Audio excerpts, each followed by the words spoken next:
Positive తేజం Telugu channel ప్రేక్షకులకు స్వాగతం. మనం ప్రముఖ నాస్తికురాలు సంఘ సేవకురాలు అయినటువంటి శ్రీమతి సరస్వతి గోరా గారి స్వీయ జీవితగాథ గోరాతో నా ప్రయాణం అనే పుస్తకం నుండి అనేక అంశాలు తెలుసుకుంటున్నాం కదండి. ఈరోజు మనం గ్రహణం వచ్చినప్పుడు గర్భిణీ స్త్రీగా ఉన్న సరస్వతి గోరా గారు ఏం చేశారో చూద్దాం. మేము కొలంబోలో ఉండగా చంద్రగ్రహణం వచ్చింది. హిందూ సాంప్రదాయం ప్రకారం చంద్రగ్రహణం కానీ సూర్యగ్రహణం కానీ చాలా చెడ్డ సంఘటనలు.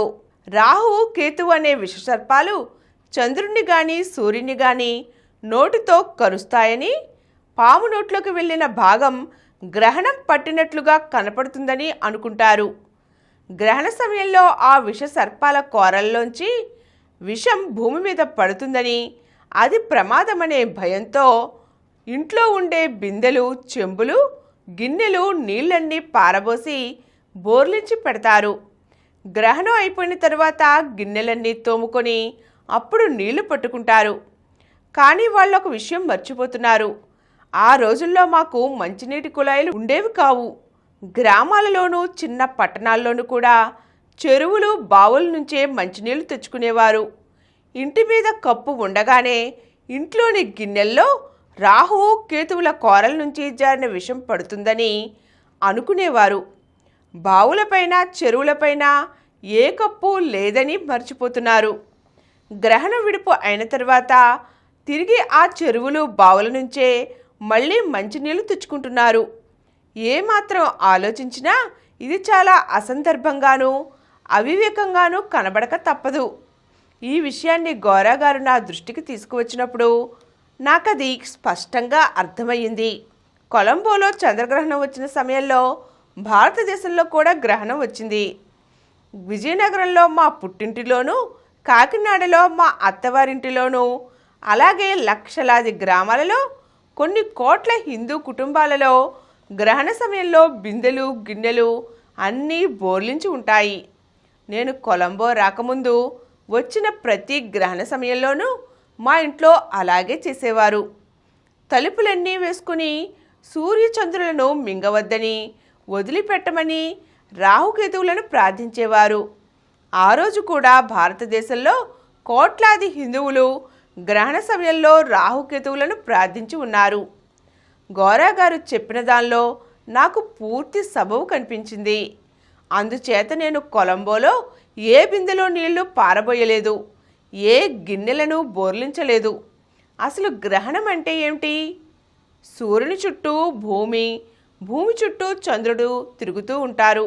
ఇలా తిరుగుతున్న సమయంలో సూర్యునికి భూమికి మధ్య చంద్రుడు వస్తే సూర్యుడు మనకు కనపడ్డు కనుక అది సూర్యగ్రహణం అవుతుంది. ప్రతి జాగ్రఫీ క్లాసులోనూ ఈ పాఠం చెబుతారు. అయినా సాంప్రదాయంగా రాహుకేతువులు సూర్యచంద్రులను మింగివేస్తున్నాయని అనుకుంటారు. ఇలా అనుకోవడం చేత జాగ్రఫీ మాస్టర్ కూడా గ్రహణ సమయంలో భయంతో తలుపులు వేసుకుని ఇళ్లలో ఉండిపోతారు. గ్రహణం విడిచిన తరువాత స్నానాలు చేస్తూ సూర్యచంద్రులను రక్షించినందుకు గాను దేవునికి కృతజ్ఞతలు తెలుపుకుంటారు. ఆలోచించగా ఇదంతా నాకు అర్ధరహితంగా కనిపించింది. హిందువులలో గ్రహణానికి, గర్భిణీ స్త్రీలకు సంబంధించి మరొక నమ్మకం కూడా ఉంది. గర్భిణీ స్త్రీలు గ్రహణాన్ని చూడకూడదని, గ్రహణ సమయంలో లేచి తిరగటం కానీ, చేతులతో ఏదైనా పని చేయడం కానీ, ఆహారం తీసుకోవడం కానీ చేయకూడదని. అలా చేస్తే గర్భంలో ఉన్న బిడ్డ ఏదో ఒక అంగవైకల్యంతోనో మొర్రితోనో పుడుతుందని హిందువుల నమ్మకం. గ్రహణం ప్రభావం గర్భంలోని శిశువుపై పడుతుందని వారు అనుకునేవారు. ఈ నమ్మకం హిందువుల్లో తప్ప మరెవరిలోనూ లేదు. మహమ్మదీయులు, క్రైస్తవులు, బౌద్ధులు మొదలగు వారు గర్భిణీ స్త్రీలతో సహా అందరూ శుభ్రంగా లేచి తిరుగుతారు. ఆ సమయంలో కాఫీ, టీలు తాగుతారు. ఆ సమయంలో ఆహారం తీసుకోకూడదనే నియమం వారికెవరికీ లేదు. సూర్యుడు, చంద్రుడు, భూమి మత నమ్మకాలతో ప్రసక్తి లేకుండా అందరికీ ఉన్నాయి. అలాంటప్పుడు గ్రహణ ప్రభావంలో ఏదైనా నిజం ఉంటే అందరి మీద సమానంగానే ఉండాలి. హిందువులు కానీ, గర్భిణీ స్త్రీలు గ్రహణ సమయాల్లో కూడా మామూలుగా అన్ని పనులు చేసుకుంటూ తింటూ తిరుగుతూ ఉన్నప్పుడు వారి పిల్లలకి మొర్రి రావడం లేదు కదా, కేవలం హిందువులే ఎందుకు భయపడాలి? ఇలాంటి ఆలోచనలు నాలో గోరాగారు కల్పించారు. కొలంబోలో గ్రహణం వచ్చినప్పుడు నేను గర్భవతిని. రాబోయేది మా తొలి సంతానం. అందుచేత సహజంగా నాకు కొంచెం భయం ఉండేది. కానీ గోరాగారు గ్రహణానికి గర్భంలో శిశువుకు ఏమీ సంబంధం లేదని పదే పదే విడమర్చి చెప్పడం వల్లను తల్లిగా పుట్టబోయే బిడ్డకి నా బాధ్యత ఎంత ఉందో అంతగానూ తండ్రి గోరాగారికి కూడా ఉంది కనుకను నేను ధైర్యం తెచ్చుకున్నాను. ఏదైనా పరిశీలించి చూస్తే గాని దాని నిజం బయటపడదు. అందుచేత నేను గ్రహణ సమయంలో సాంప్రదాయంగా ఇంట్లో పడుకుని ఉండిపోవడం కాక బయటికి వచ్చి గ్రహణం చూడాలని నిర్ణయించుకున్నాను. ఆనాడు గ్రహణ సమయంలో గోరాగారు నేను కలిసి బయటకు వెళ్ళి నడిచాము. బాహాటంగా గ్రహణాన్ని చూశాము. యాపిల్ పండు కోసి తిన్నాము.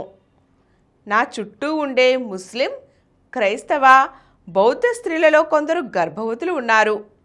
వారెవరూ గ్రహణ సమయంలో వేరే పడుకోలేదు. వారు మొదటి నుంచి ఎప్పుడూ గ్రహణానికి భయపడలేదు. నిజంగా వారి పిల్లలకి మొర్రుగనుక వచ్చి ఉంటే వారు కూడా భయపడిపోయి జాగ్రత్త పడే ఉంటారు కదా. ఇవన్నీ చూసినప్పుడు నాకు భయం పోయింది. అయితే నేను ఇలా గ్రహణం చూశాను అని మా అమ్మకి, నాన్నగారికి వ్రాసినప్పుడు నన్ను చాలా నిందిస్తూ వారు ఉత్తరాలు వ్రాశారు. భయం లేకుండా ఇలా ప్రతీదీ చేయడం తప్పు అని హెచ్చరించారు. తీరా నాకు అమ్మాయి కలిగినప్పుడు అమ్మాయికి ఏ మొర్రి రాలేదు. చక్కగా మామూలుగా పుట్టింది. దీంతో నాకు ఏ మూలైనా ఏ కొంచెమైనా భయం, అనుమానం ఉండి ఉంటే అవి కూడా పోయాయి. ఈ సంఘటన నా జీవితానికి కొత్త మలుపు ఇచ్చింది. పాత ఆచారాలను ధైర్యంగా పరీక్షించి చూడాలనే పట్టుదలను పెంచింది. దేనినైనా గుడ్డిగా నమ్మకూడదనే విషయాన్ని బోధపరిచింది. ఆ తరువాత నేను వేరు మాసాలు గర్భిణీతో ఉన్నప్పుడు సూర్యగ్రహణాలు, చంద్రగ్రహణాలు వచ్చాయి.